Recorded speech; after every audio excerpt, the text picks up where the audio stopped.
Good morning class.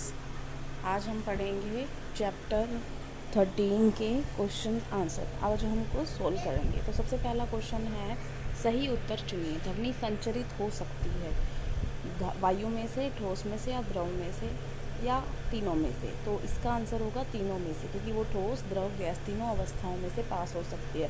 चाहे solid हो, चाहे लिक्विड हो, चाहे गैस हो, उसे मीडियम चाहिए। मीडियम ये तीनों ही हैं, तो इसका मतलब साउंड सब में प्रोपगेट होती है। इसका आंसर घ होगा। उसके बाद दूसरा क्वेश्चन है, निम्न में से किस भाग ध्वनि की आवृत्ति न्यूनतम होने की संभावना है? छोटी लड़की की, छोटे लड़के की। देखो, अगर छोटी लड़की और लड़के की करेंगे तो लड़की की आवाज़ में आवृत्ति ज़्यादा होती है, तो छोटे लड़के की में आवृत्ति कम हो गई। और अगर पुरुष और महिला की बात करते हैं तो पुरुष की कम होती। लेकिन अब हम चारों का कंपैरिजन कर रहे हैं, तो ऑफकोर्स जो बच्चा आया है उसकी, छोटे लड़के की जो है वो सबसे आवृत्ति न्यूनतम होगी। निम्नलिखित कथनों में से सही कथन के सामने ट्रू और गलत कथन के सामने एफ फॉल्स लिखिए। ध्वनि निर्वात में संचरित नहीं हो सकती। ध्वनि है, उसे हमेशा एक मीडियम की आवश्यकता होती है, तो वो निर्वात में संचरित नहीं हो सकती। ये कथन बिल्कुल सत्य है।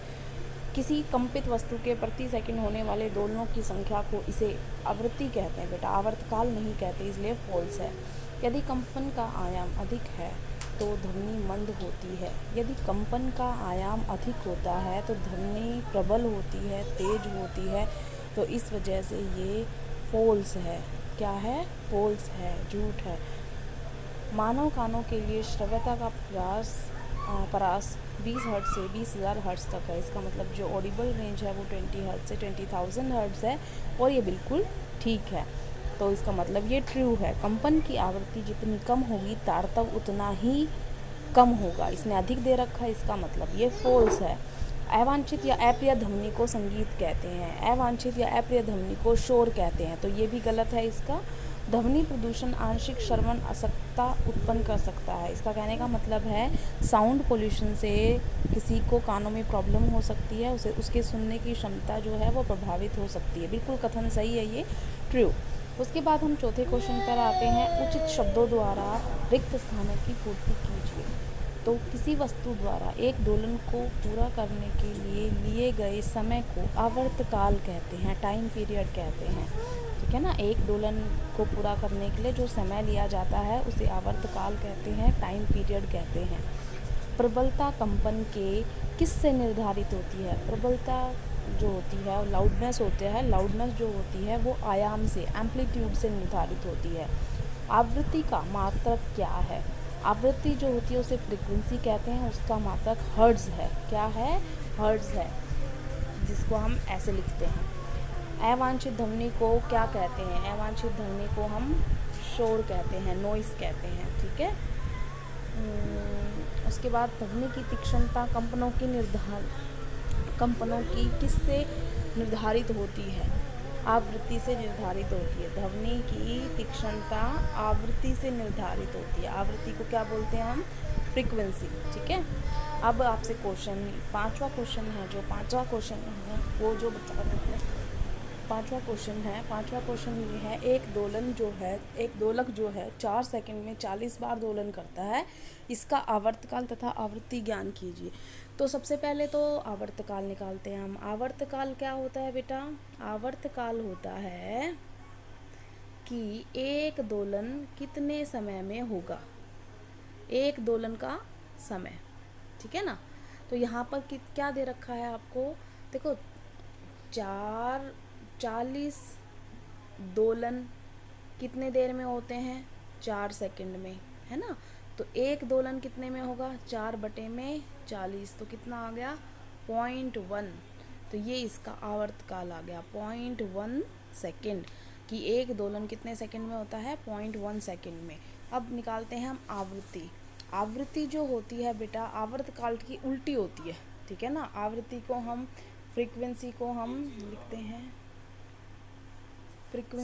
लिखते हैं किससे? फ्रीक्वेंसी को हम टाइम पीरियड का उल्टा लिखते हैं। ठीक है ना? तो अगर फ्रीक्वेंसी अगर हमें निकालनी, तो हमने टाइम पीरियड अभी थोड़ी देर पहले निकाला है। अगर आपने देखा होगा क्या निकाला था? 0.1। तो 1.1 करेंगे तो ये कितनी आ गई? 10 हर्ट्ज। ठीक है ना? 10 दोलन 1 सेकंड में हो रहे हैं, क्योंकि देखो 40 दोलन 4 सेकंड में हो रहे हैं, तो 10 क्या होंगे, 40 बटे में 4, 10 आ जाएगा। एक मच्छर अपने पंखों को 500 कंपन प्रति सेकंड की औसत दर से कंपित करके ध्वनि उत्पन्न करता है। कंपन का आवर्त काल क्या है, देखो वो 1 सेकंड में कितना करता है, 500, तो 500 बार कंपन कितने समय में करता है, 1 सेकंड में। हमें तो क्या चाहिए कि एक कंपन कितनी देर में करता है, तो एक कंपन कितनी देर में करेगा, 1/500, इसको डिवाइड करेंगे तो ये आ जाएगा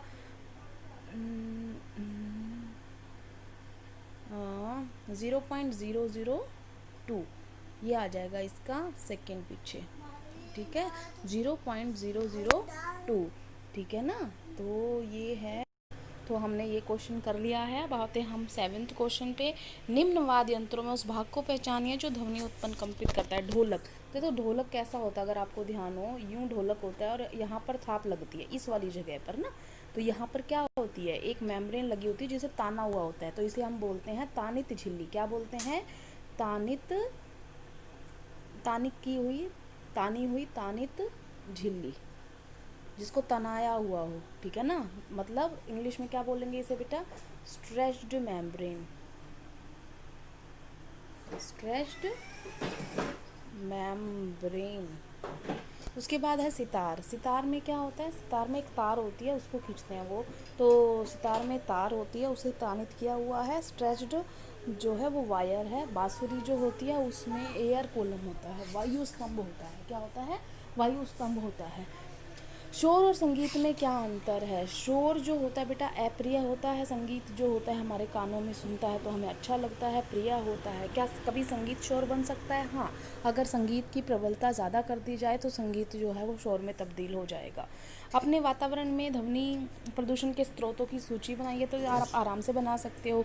जो टीवी की आवाज़ आ रही है, रेडियो की आवाज़ आ रही है, ठीक है, बाहर कोई कंपनी से कोई इंजन वगैरह की आवाज़ आ रही है, जनरेटर कहीं चल रहा है तो आवाज़ें आ रही हैं, कोई लाउड स्पीकर पे कुछ बजा रहा है तो आवाज़ें आ रही हैं, या कोई बहुत ज़ोर से कोई मशीन चला रहे हैं उसकी आवाज़ जो होती है। और सबसे बड़ी प्रदूषण जो होता है वो होता है गाड़ियों में जो वो हॉर्न बजाते रहते हैं, तो वो सब क्या है, ध्वनि प्रदूषण है। वर्णन कीजिए कि ध्वनि प्रदूषण मानव के लिए किस प्रकार से हानिकारक है। भाई ध्वनि प्रदूषण से मैंने आपको बताया था, बहुत ज़्यादा अनिद्रा हो सकती है किसी को, मतलब नींद आना बंद हो जाती है, उनको नींद नहीं आती है, उनको टेंशन होने शुरू हो जाती है, उनका बीपी जो है वो बढ़ जाता है, बीपी हाई हो जाता है, ठीक है। तो ऐसे लोगों को बहुत सावधानी की ज़रूरत होती है। फिर ज़्यादा शोर उनको बर्दाश्त नहीं होता है। दूसरा क्या होता है कि ज़्यादा ध्वनि प्रदूषण होने से कानों में भी प्रॉब्लम हो सकती है और सुनने की क्षमता बाधित हो सकती है, ठीक है। आपके माता पिता एक मकान खरीदना चाहते हैं, उन्हें एक मकान सड़क के किनारे पर तथा दूसरा सड़क से 3 गली छोड़कर देने का प्रस्ताव किया गया है। क्या अपने माता पिता को कौन सा मकान खरीदने के लिए सुझाव देंगे, अपने उत्तर की व्याख्या कीजिए। तो देखो सिंपल सी बात है, मान लो एक घर है यहाँ पर बिल्कुल मेन सड़क पे, और एक घर है ये सड़क से पहली गली, दूसरी गली, तीसरी गली, और यहाँ पर है घर। तो इसमें मैं तो कहूँगी कि ये घर लो। क्यों ये घर लो, क्योंकि देखो जब यहाँ पर सड़क मेन है, धूल मिट्टी भी आएगी, पहली बात, जो गाड़ियाँ चलेगी उससे वायु प्रदूषण हो रहा है, तो जो सारा धुआं आ रहा है वो भी आपके घर में।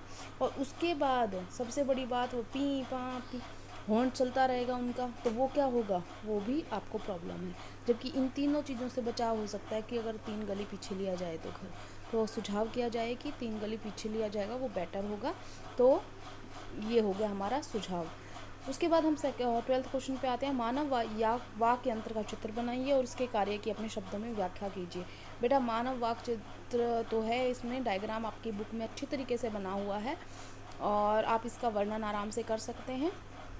देखो ये तो आपने डायग्राम बनाना है, ये वाला, ये आपने डायग्राम बनाना है और आपने इसकी व्याख्या यहाँ से शुरू करनी है कि मानव में ध्वनि वाक्य यंत्र कंठ द्वारा उत्पन्न होती है। यह श्वास नली के ऊपर सिरे पे होता है, 2 वाक तंतु होते हैं, निकलने के संकीर्ण झिल्ली बनी होती है। और उसके बाद आपने लिखना ये कि जब फेफड़े वायु को बलपूर्वक झिल्ली से बाहर निकालते हैं तो कंपित होते हैं, मांसपेशियां तला और ढीला कर सकते हैं। बस यहाँ पर ये इतना सारा नहीं लिखना, आपने यहाँ पर करना है कि ध्वनि उत्पन्न करते हैं, बस जब फेफड़े वायु को उत्पन्न होती है यहाँ तक करना है बस, ठीक है। उसके बाद हम क्वेश्चन आते हैं, लास्ट क्वेश्चन पे पहुंच चुके हैं हम। लास्ट क्वेश्चन जो है वो है कि 13th क्वेश्चन है लास्ट। और आकाश में तड़ित मेघ गर्जन की घटना एक समय पर तथा अपने समय पर दूसरी पर घटित होती है। हमें तड़ित पहले दिखाई देते हैं, मेघ गर्जन बाद में सुनाई देता है। क्या आप इसकी व्याख्या कर सकते हैं? तो बेटा आकाश में देखो बिजली कड़की है, बिजली कड़की है, मान लो ये हमारी बिजली तड़ित हो गई है। अब विद्युत जब यहाँ पे बनी है तो देखो लाइट, एक तो लाइट निकली है, ठीक है ना, और जब ये हुआ तब ये साउंड भी निकली है। एक ही टाइम पे हुआ है दोनों काम, लेकिन लाइट की जो स्पीड होती है बेटा वो बहुत ज़्यादा होती है, 3 × 10⁸ मीटर पर सेकेंड, और इसकी जो होती है वो 300 कुछ मीटर पर सेकेंड होती है। तो अब आप समझ सकते हो कि इसकी कितनी ज़्यादा स्पीड है, इसलिए ये पहले सुनाई देती है और वो जब बाद में पहुंचती है तो उसकी धीरे सुनाई देती है, वो बाद में आती है, मतलब वो थोड़ी देर बाद सुनाई देती है। तो पहले लाइट दिखेगी आपको 1 डेढ़ मिनट के गैप के बाद, फिर उसकी आवाज़ सुनाई देती है, ठीक है। तो आज हमारा चैप्टर कंप्लीट हो गया है।